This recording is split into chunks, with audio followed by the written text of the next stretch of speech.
My name is Monica. I'm 61 years old, and last night, my only son beat me until I bled over a bowl of unsalted soup. As I lay on the cold kitchen tiles, dabbing at my split lip with a rag that smelled of bleach, I could hear him in his room. The quiet click of his door. The soft sigh of the mattress. The deep, even breaths of a man untroubled by conscience. To Ethan, brutalizing his mother was just another item on his daily checklist, filed away between closing a deal and taking out the trash. This morning, I rose at 5, my body a symphony of aches. The purple shadow on my arm where he'd gripped me. The throbbing knot at the back of my skull from hitting the wall. The cut on my lip that stung with every breath. But the deepest wound wasn't physical. It was the humiliation, the erosion of my own soul. I had become furniture in my own home, a useful appliance to cook, clean, and absorb rage. He was already at the table, immaculate in a charcoal suit, eyes glued to his phone.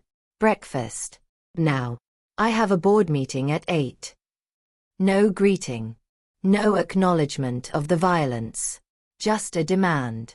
The script never changed. I moved like an automaton, 3 eggs, a precise measure of sharp cheddar, toast bronze to the exact shade he preferred, coffee black as his heart. Perfection was the only armor I had. A single misstep was an invitation for another lesson. The front door lock turned. Savannah glided in, a vision in emerald silk and practiced serenity. She pecked Ethan's cheek, her perfume a cloud of expensive flowers that did nothing to mask the rot in this house. "Good morning, Mrs. Davis," she chirped, her smile not reaching her cold, assessing eyes. "You look tired." I look like a punching bag, I thought. But I gave the expected performance. "Just a long night, dear. Can I fix you some eggs?" Ethan's warning glance was a physical pressure against my skin. "Careful." "Actually, Mom," he said, his voice shifting to a saccharine public tenor. He produced a small, elegant box from his briefcase. "I picked this up for you. That concealer you like. For those little accidents you keep having." He pushed it across the table. "It'll cover that bruise on your cheek from your fall last night." The lie hung in the air, polished and smooth. A $50 tube of makeup, bought with my pension money, the pension he had commandeered 2 years ago, for my own good. I took the box. My hand didn't even tremble. I had mastered stillness. "You're so thoughtful, darling," Savannah cooed, touching his arm. The perfect, doting wife. Did she believe the fiction? Or did she simply choose the comfortable narrative over the ugly truth? After they left, a picture-perfect couple in his obscenely expensive car, purchased with the proceeds of my life's work, the silence of the house descended. It wasn't peaceful. It was the silence of a crime scene. I didn't cry this time. The tears had burned away, leaving behind a cold, hard sediment of rage. This was my house. I'd bought it with 40 years of diligence at Sullivan & Associates, organizing lives, anticipating needs, being the invisible engine of other people's success. I'd saved, I'd sacrificed. This was to be my peaceful harbor. Then, 3 years ago, the storm named Ethan had blown back in. Freshly divorced, destitute, wearing the mask of the prodigal son. I'd welcomed him, my mother's heart overruling a lifetime of secretarial instinct that told me to check the references. The takeover was gradual, expert. First, the critiques, my cooking, my cleaning, my very presence. Then, the help with my finances. "You shouldn't be burdened, Mom." Within months, my accounts were his. My $1,200 monthly pension vanished into his, and I received a child's allowance. Then came Savannah, and my demotion to live-in domestic was complete. The violence started as frustration, a sharp pinch, a hard shove. A year ago, the first slap. Last night was a qualitative leap. Soup to the face. Head slammed into tile. Open-handed strikes that echoed in my ears for hours. And the threat, whispered as he calmly helped me up. "If you ever tell, no one will believe a crazy old woman living on her son's charity." He was right. That was the genius of his prison. He'd systematically isolated me, impoverished me, and defined me as incompetent. To the world, he was the saintly son caring for his fading mother. I was the lucky beneficiary. I looked at my reflection in the dark kitchen window. A bruised, aging woman. Invisible. But as I stared, something shifted. The secretary in me, the one who had managed complex litigation files and difficult partners, finally woke up. That woman knew how to build a case. She knew how to find evidence. She knew how to plan. Ethan thought he'd broken me. He thought I was just a scared old woman. He was about to discover that the most dangerous opponent is the one who has nothing left to lose but her own life. And I was just beginning to fight. The man's office was quiet, a stark contrast to the storm in my head. Mr. Castillo gestured to a chair. "Thank you for coming on such short notice, Mrs. Davis. I apologize for the cryptic call, but the matter is sensitive." My throat was dry. "Has something happened to Ethan?" "In a manner of speaking," he said, choosing his words with care. He opened a file on his desk. "We've been conducting a routine internal audit. Your son, as you know, is a senior financial manager with access to significant discretionary funds and client accounts." I nodded, though I knew nothing of the sort. Ethan's work was a black box to me. "During our review," Mr. Castillo continued, his expression grave, "we discovered a series of irregular transactions. Large transfers to personal accounts, payments to shell companies with no clear business purpose. The paper trail is creative, but not impervious." He looked up at me. "The total is substantial. Nearly $2 million over the last 18 months. The air left the room. $2 million. The number was so vast it was meaningless. It was a nightmare number. "What does this have to do with me?" I whispered.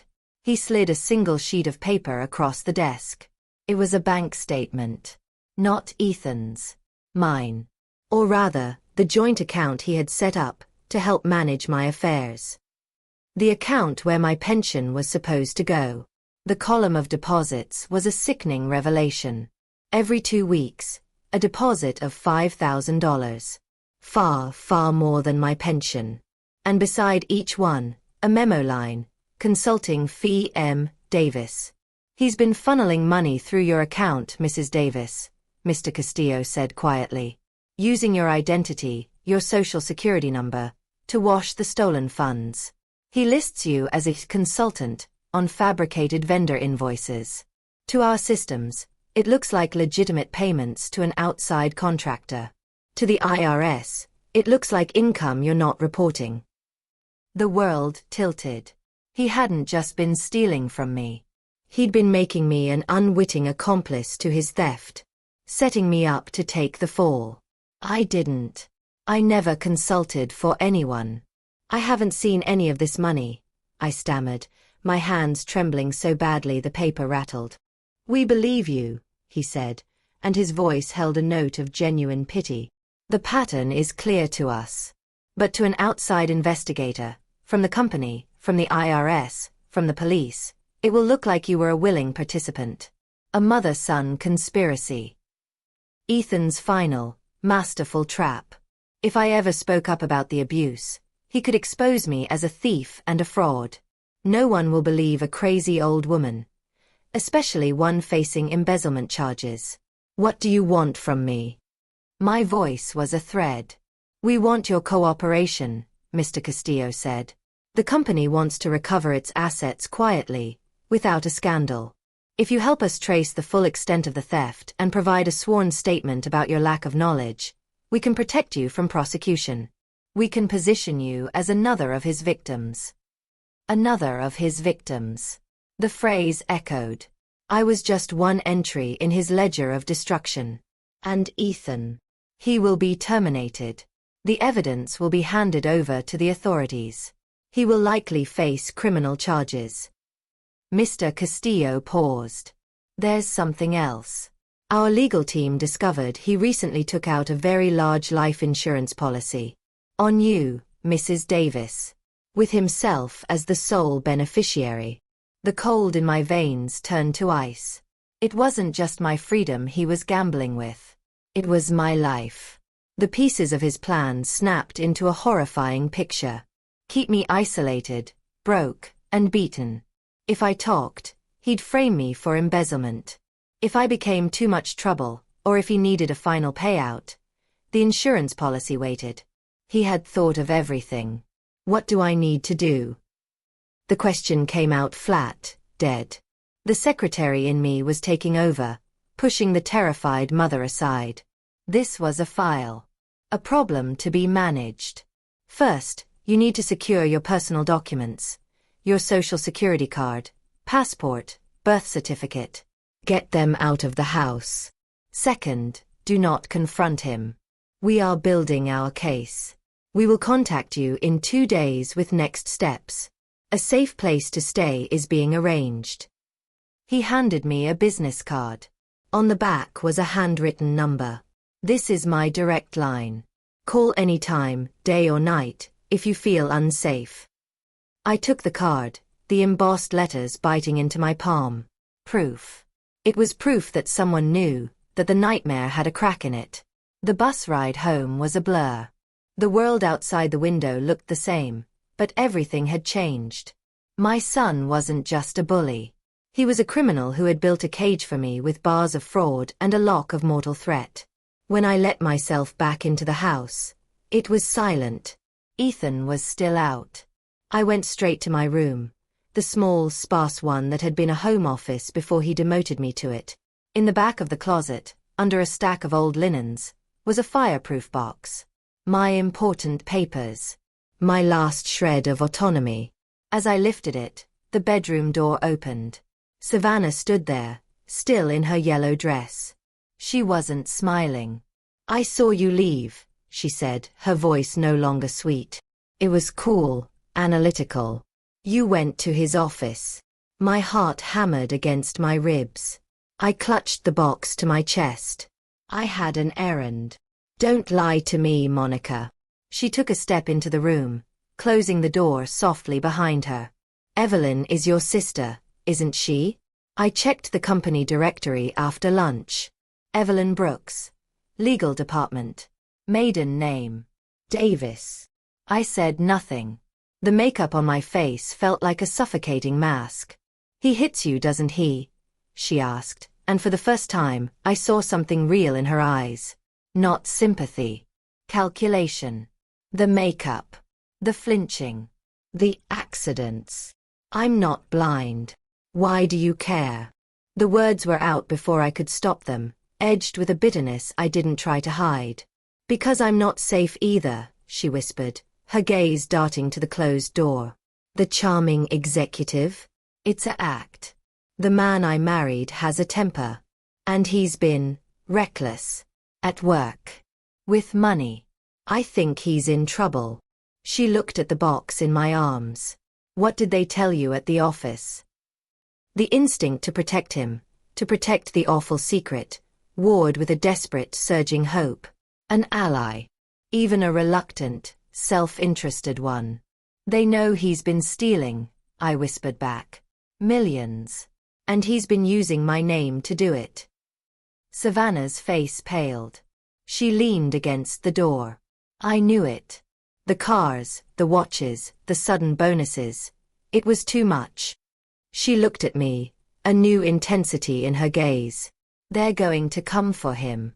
And when they do, he'll take everyone down with him. He'll throw you to the wolves. He'll probably throw me too. In that moment, the perfect wife vanished. In her place was another frightened woman, trapped in the gilded prison of Ethan's making. What do we do? I asked. We get out, she said simply. Before the walls cave in. But we need proof. Of everything. The theft. The abuse. Everything. I looked down at the box in my hands. It held my past. Savannah was talking about our future, a fragile, dangerous alliance to secure it. Outside, a car door slammed. Ethan was home. Savannah's mask of cool composure snapped back into place. Put that away. Act normal. We'll talk tomorrow. At the cafe on Elm Street. 1 p.m. She slipped out of the room as silently as she'd entered. I shoved the box back into its hiding place, my mind racing. The enemy of my enemy was not my friend. But she might be my only chance. As I walked back to the kitchen to start another perfunctory dinner, I passed the hall mirror. The woman staring back had a cut on her lip, a bruise on her neck, and eyes that were no longer just scared. They were furious. And they were planning. The war for my life had just begun. And for the first time, I wasn't fighting alone. Adrian Castillo's words had carved a new reality into my bones. My son wasn't just my abuser. He was a thief, and he'd used my name as a shovel to dig his own grave, planning to bury me in it. I walked home through a city that felt like a funhouse mirror. Every expensive car, every glittering storefront, seemed to mock me. My money, my life, my name. When I pushed open the front door, the scent of lemon polish hit me. Savannah's doing. Ethan was on the couch, the picture of domestic ease, watching a financial news channel. "Where have you been?" he asked, not looking away from the screen. His voice was a lazy whip. The house was a mess. "Savannah's book club is coming tomorrow. It needs to be perfect." For 3 years, that tone had made my soul shrink. Today, it sparked a cold, hard coal of defiance in my chest. "I was at your office," I said, my voice not trembling for once. "I spoke with Adrian Castillo." The remote in his hand stilled. The financial reporter's chatter became white noise. Slowly, he turned his head. The mask of board control was still there, but I saw the fissure, a flicker in his eye, a tightening at his jaw. "Castillo," he repeated, the name flat. "And what did my accountant have to say?" He showed me the transfers. The $50,000. The ones you funneled through my account. I didn't move from the doorway. "He says I need to file a complaint. To clear my name." Ethan stood. It wasn't the explosive leap I expected. It was a slow, predatory uncoiling. He crossed the room, stopping too close, using his height as a weapon. "You have no idea what you're talking about, mother." The word mother was a curse. That money was mine. A bonus. I moved it around for tax purposes. "You wouldn't understand corporate finance." "It was theft," I said, holding my ground. "And you made me a part of it." His hand shot out and grabbed my wrist, his fingers digging into the old bruises. The pain was bright and familiar. But this time, instead of going limp, I yanked my arm back with a strength that surprised us both. "Don't touch me." He was startled, just for a second. Then his face darkened with a rage so pure it was almost beautiful in its ugliness. "You stupid, senile old woman," he hissed, leaning in so his spit hit my cheek. "You think anyone will believe you? You're a confused relic living off my generosity. I'll have you declared incompetent before you can say, Social Security." Castillo believes me. The evidence believes me. Evidence can be explained. You can be discredited. His voice dropped to a venomous whisper. "We're going to the bank tomorrow. You will sign a statement saying you authorized everything. You will thank me for managing your complicated finances.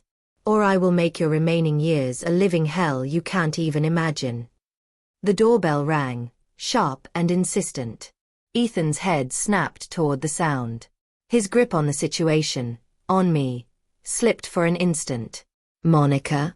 Monica, are you all right?" It was Clarice's voice, laced with real concern. I heard shouting. Ethan's mask slammed back into place so fast I almost doubted the monster I'd just seen. He released me, plastered on a concerned son's smile, and went to the door. "Mrs. Henderson.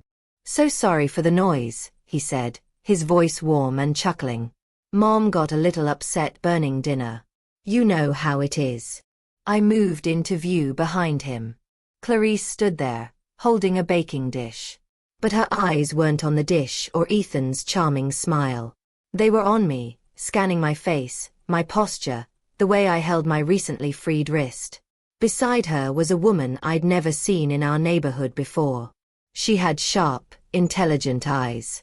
"I brought over a lasagna," Clarice said, not breaking her gaze from me. "And this is my niece, Sarah. She's visiting. We thought we'd say hello." Sarah gave a small, polite nod. But her eyes, like Clarice's, were doing a rapid professional assessment of the scene. This was no casual visit. "How thoughtful," Ethan said, his smile straining at the edges. "Mom's just fine, aren't you, Mom? Just a little kitchen drama." "Yes," I said, my voice hollow. "Just drama." Clarice's eyes narrowed slightly. "Well, the lasagna is here if you need it. And Monica," she looked directly at me, her meaning clear as glass, "my door is always open. Always. Day or night." Sarah nodded in firm agreement. "Absolutely. Don't hesitate." The moment they left, the pleasant facade evaporated from Ethan's face. He locked the door and turned to me, all pretense gone. "Nosy bitches," he spat. "But they don't matter. This is what matters. 10 a.m. tomorrow. The bank. You will do exactly as I say. You will fix this. Or I will ruin you. I'll have you out of this house and into a state facility so fast you'll get whiplash. They'll pump you so full of antipsychotics you won't remember your own name, let alone these ridiculous accusations." He stormed upstairs, leaving me in the silent, polished tomb of a living room. I didn't sleep. I sat in the dark kitchen, listening to him pace in his office above, talking in low, urgent tones on the phone, plotting my final neutralization. Just after 3 a.m., I saw a shadow move in the garden. A figure, small and determined, fiddling with something in the rose bush right outside the kitchen window. Clarice. When she left, a tiny green LED light winked once from the foliage, then went dark. A camera.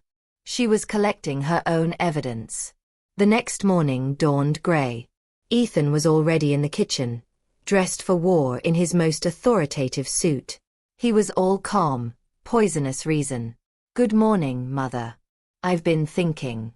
Perhaps I've been harsh. You're my mother. You deserve my care." He sipped his coffee. "So today, we'll go to the bank and clear up this silly misunderstanding. You'll tell them you authorized all those transfers. That it was all a big mistake." "I won't," I said, the words quiet but clear. His cup clicked against the saucer. "Of course you will. Because the alternative is me calling some very good doctors I know. Specialists in geriatric psychiatric care. They'd be so concerned about your recent confusion, your paranoia, your false accusations against your loving son. Savannah would confirm it. Her friends saw how agitated you were at lunch. It would be a mercy to have you evaluated, don't you think?" He was building his case, witness by witness, lie by lie. The prison wasn't just physical anymore. It was a cell of perceived madness. "We leave at 9:30, he said, his final decree. "Don't try to leave. Don't call anyone." He went to his study. The moment the door shut, the back door latch clicked softly. Clarice slipped in, her face grim. "I heard everything," she whispered, pulling a small digital recorder from her pocket. "Through the camera's audio. I got it all, Monica. The threats, the manipulation, the plan to have you committed." She took my icy hands. "You're not going to that bank. You're coming next door with me. Right now. My niece, Sarah? She's a family law attorney. She's waiting." I looked at the door to Ethan's study, a barrier holding back a hurricane of consequences. I looked at Clarice's determined face, and the tiny red light on the recorder, proof blinking in the dim kitchen. The scared mother in me wanted to obey, to smooth things over, to believe his horrible lie just for a moment of peace. But the woman who had survived 40 years in a cutthroat law firm, the woman who had rebuilt her life alone once before, finally spoke up. She took the recorder from Clarice and turned it off, handing it back. "No," I said, a strange calm settling over me. "I am going to the bank." Clarice's eyes widened in horror. But not with him, I continued, a plan clicking into place with the cold precision of a stapler sealing a fate. I'm going to give him exactly what he wants. And it's going to be the last mistake he ever makes.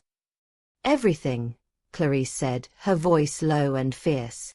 She clutched the small digital recorder like a talisman. The threats, the financial blackmail, how he talked to you. I have proof he was forcing you to lie. For the first time in years, the ember of hope in my chest flared, not with warmth, but with a sharp, dangerous heat. What can we do with that? Clarice's eyes were hard. I have a friend. Brenda. Works in the DA's office. Domestic violence. Financial crimes. But we have to go. Now. The familiar, sickly fear washed over me. I can't. He said not to leave. Monica. Clarice squeezed my hands, her grip insistent. If you go to that bank and sign those papers, he wins. He walks away clean, and you become his accomplice on paper. You'll lose your chance and your freedom. The logic was a cold blade cutting through the fog of fear. Sign, and I was legally complicit in his theft. The perfect final trap. But if I don't go, my voice trembled. He won't get the chance to follow through, Clarice interrupted, her voice unwavering. With these recordings, Brenda says they can arrest him. Today. Before he can lift a finger. I looked at the clock. 8:35 a.m. The hourglass was emptying. In 55 minutes, he'd be back, expecting his obedient puppet. Are you sure? The question was a whisper. I'm sure. Clarice's gaze didn't waver. But it's your choice. Your life. I looked around my kitchen, the scene of 1,000 humiliations, the place where my dignity had been bled out drop by drop. I saw not a home, but a crime scene I'd been forced to clean. A strange, electric calm settled over me. The decision wasn't hard. It was the only one left. Let's go. I grabbed my purse, inside, the meager artifacts of my stolen life. My ID, my social security card, a faded photo of a younger me and a small, smiling Ethan. A relic from a dead world. Walking out the back door with Clarice felt less like fleeing and more like a prison break. The morning air was cold and clean. For the first time in 3 years, I was making a choice for myself. It was terrifying. It was exhilarating. The district attorney's office was a maze of fluorescence and determined quiet. Brenda was exactly as advertised. Sharp-eyed, no nonsense, with a demeanor that managed to be both brisk and deeply empathetic. Mrs. Davis, she said after listening to the recordings, her face grim. This establishes a prima facie case for multiple felonies. Witness intimidation, financial fraud, elder abuse. To move forward, I need you to file a formal complaint. Are you prepared to do that? I glanced at the wall clock. 9:20. He would be pulling into the driveway now, expecting docility. I imagined his confusion, then the dawning fury. Yes, I said, the word final. I'm ready. Good. Brenda began filling forms with swift efficiency. While you complete these, I'll coordinate with SVU and financial crimes. We'll pick him up at your residence. As I signed my name to the complaint, each signature a seismic shift in my universe, Clarice held my other hand. Brenda spoke into her phone, her voice clipped and professional. At 10:15, Brenda's phone buzzed with a text. She read it and nodded to me. He's in custody. Took 3 officers to subdue him. He was destructive. A phantom weight, one I'd carried so long I'd forgotten its shape, simply vanished. My shoulders actually felt lighter. Brenda drove us back to my house.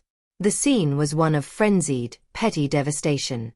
Cushions gutted, pictures smashed, my china, a modest set I'd saved for, shattered across the kitchen floor. It wasn't just rage. It was the tantrum of a god whose worshipper had dared to walk away. This is good, Brenda said calmly, snapping photos with her phone. It demonstrates volatility and intent. The judge will see it. My own phone began to vibrate incessantly on the counter. Unknown number. Brenda shook her head. Don't. It's him. From the precinct. I let it go to voicemail. Later, against Brenda's advice, I listened. The first message was all wounded pride. Mom, this is insane. Call them off. Tell them it's a mistake. The second, bargaining. Mom, please. We can fix this. I'll get help. I'll give you your money back. The third, fourth, and fifth were masterclasses in manipulative pathos. His voice cracked with supposed tears. You're my mother. My only family. Don't leave me here. I'm scared. It was a symphony designed to pluck every guilty maternal chord I possessed. And it worked. A deep, ancient ache throbbed in my chest. Not for the monster, but for the ghost of the boy he'd buried. It's a textbook pattern, Brenda said, her voice pulling me back.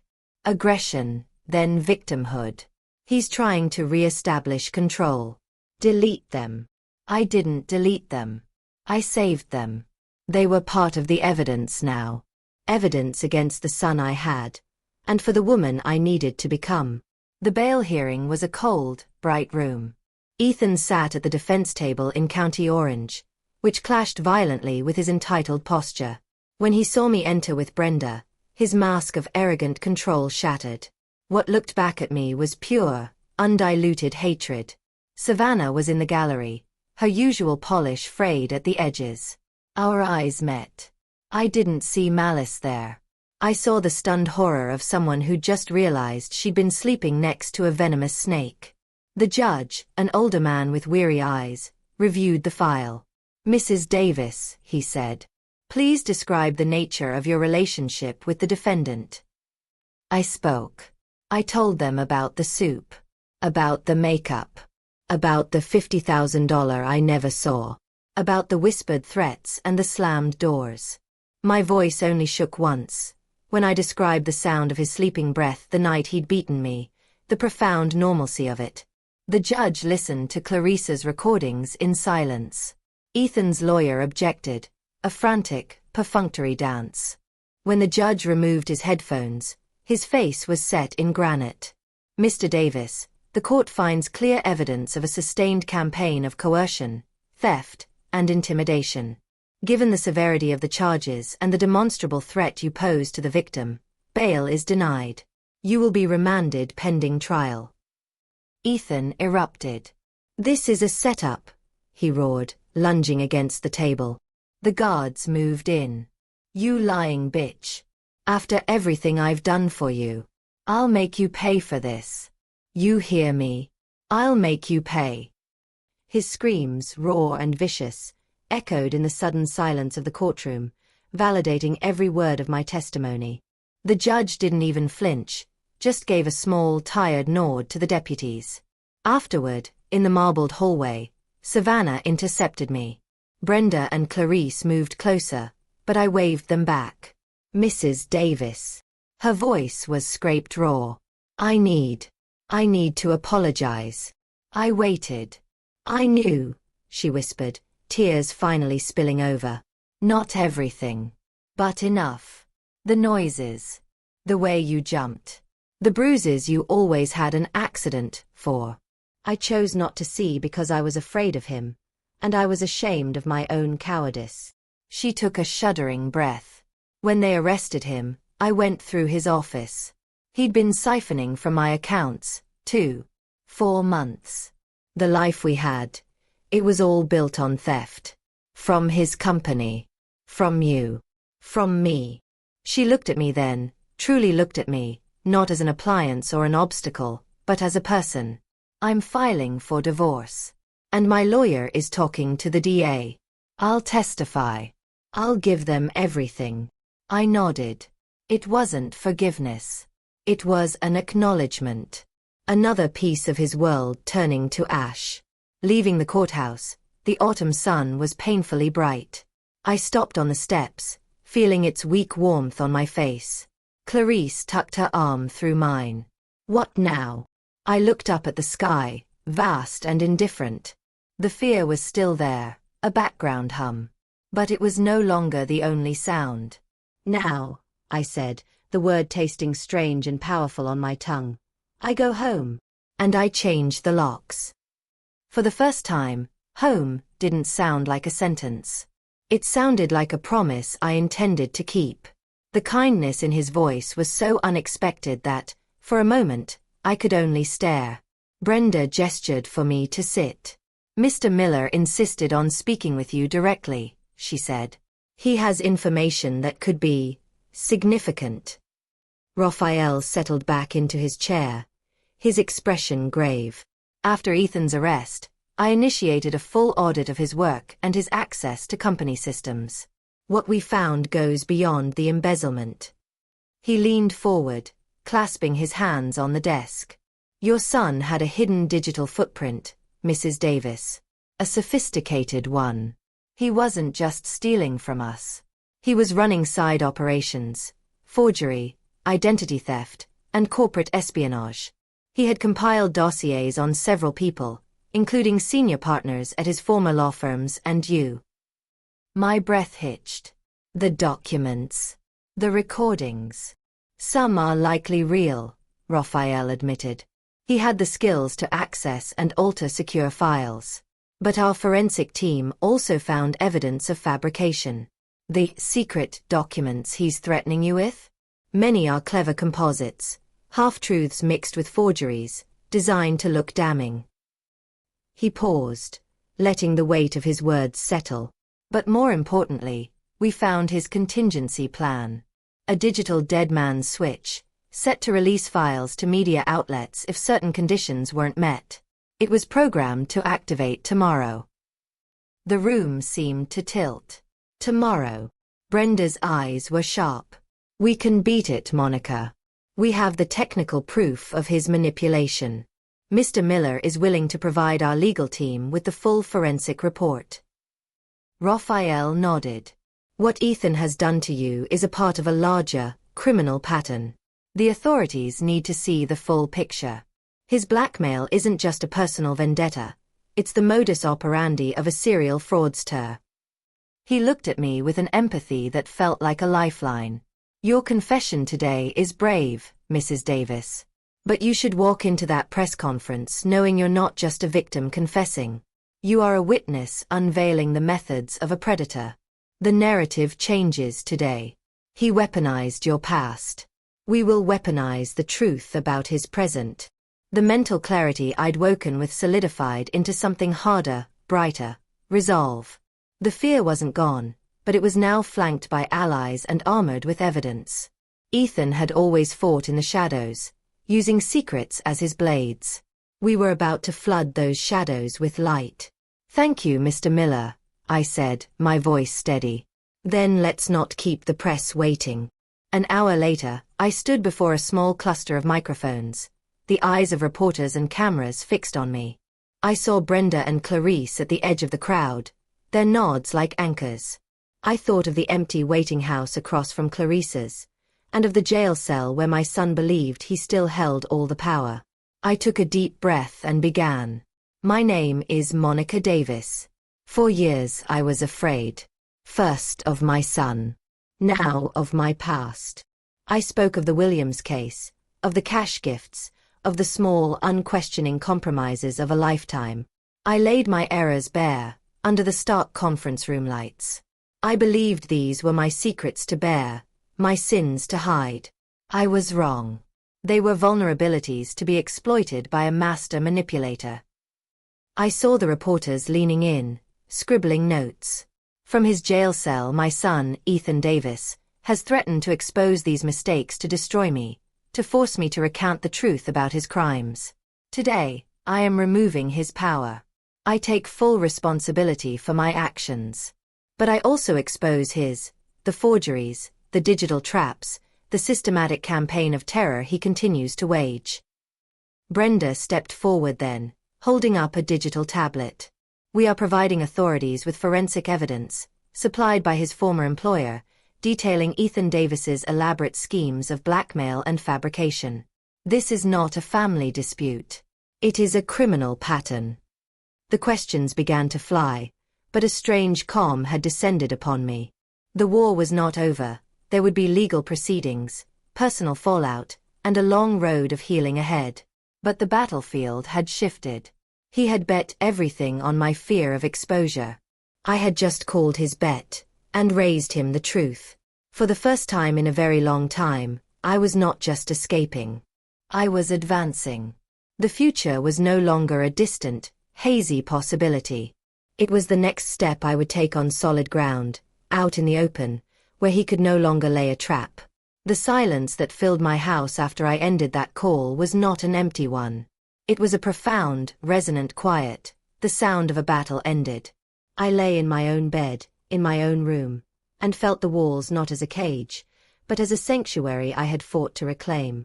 The next morning, sunlight streamed through windows I had cleaned of his shadow. Clarice made us coffee in my kitchen. "He sounded broken," she said gently, placing a mug before me. "He is," I replied, tasting the bitter, welcome brew. "But broken isn't the same as changed. His remorse is for getting caught, for losing his power. Real change is a longer road, and it's one he has to walk alone." Saying it aloud felt like laying down a final, heavy burden. My responsibility was to my own healing, not to his. Walking into the offices of Miller and Associates that first day was like stepping into a new world. Raphael greeted me not with pity, but with professional respect. My desk was tidy, my computer new.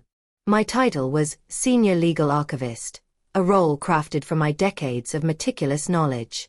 I was not there to hide or atone. I was there to rebuild, to use my understanding of order to help dismantle the chaos my son had sown. The $50,000 compensation was deposited into an account solely in my name. I used part of it to repay every cent of the gifts I'd failed to declare, with Brenda's help navigating the tax amendments. The rest became a seed, a fund for my future, and a small, separate allotment for a charity supporting older victims of financial abuse. Turning his stolen money into a tool for good felt like a silent, powerful reclamation. Ethan's trial was a clinical, public reckoning. Sitting in the witness box, I looked at him, pale, diminished in an ill-fitting suit, and felt a distant sorrow for the boy he had once been, but a steely resolve for the man he had chosen to become. I told the truth, the whole truth, backed by Raphael's forensic evidence and my own unshakable testimony. The jury's faces showed not scandal, but sympathy, for me. When the guilty verdicts were read, for grand larceny, forgery, identity theft, and multiple counts of extortion and coercion, I did not feel triumph. I felt a necessary door closing, sealing away a chapter of terror. The sentence was 15 to 20 years. As he was led away, he did not look back. In the months that followed, life began to find a gentle, ordinary rhythm. I planted flowers in my garden. I had dinner with Clarice every Thursday. At work, I found a quiet pride in my expertise, mentoring younger paralegals. The paranoia that had kept me awake receded, replaced by a vigilant but manageable peace. Brenda was right. The fear didn't vanish overnight, but it no longer ruled the daylight hours. One autumn afternoon, a letter arrived from the state penitentiary. I opened it on my sunlit porch. "Mom, they have me in a therapy program here. They call it cognitive restructuring. It's hard. They make you look at things, at the damage. I'm starting to see it. Not just the money or the fraud. I'm starting to see you, not as my possession, but as a person I hurt. I don't know if that changes anything. I don't expect it to. I just wanted to say it. I am sorry. Ethan." I folded the letter and held it in my lap, watching the golden leaves drift from the maple tree. The anger was a cold, settled stone now, not a burning fire. The sadness, a quiet companion. Would I ever forgive him fully? Perhaps, in time, in fragments. But forgiveness is a gift for the self as much as for the other, and I was not ready to give it. Forgetting was out of the question. My freedom was built on the memory of what I had survived. My story of liberation is not a fairy tale. It is a map, etched with the scars of mistakes and the hard-won paths out of darkness. It is a testament that the chains which bind us are often made of secrets and fear, and that the key is found not in perfect courage, but in the desperate, defiant decision to speak your truth into the light, no matter how your voice shakes. It is never too late to reclaim your name, your home, your life. To step out of the shadows and own your story, every flawed and resilient chapter of it. I am Monica Davis. I was a victim. I am a survivor. And now, at long last, I am free.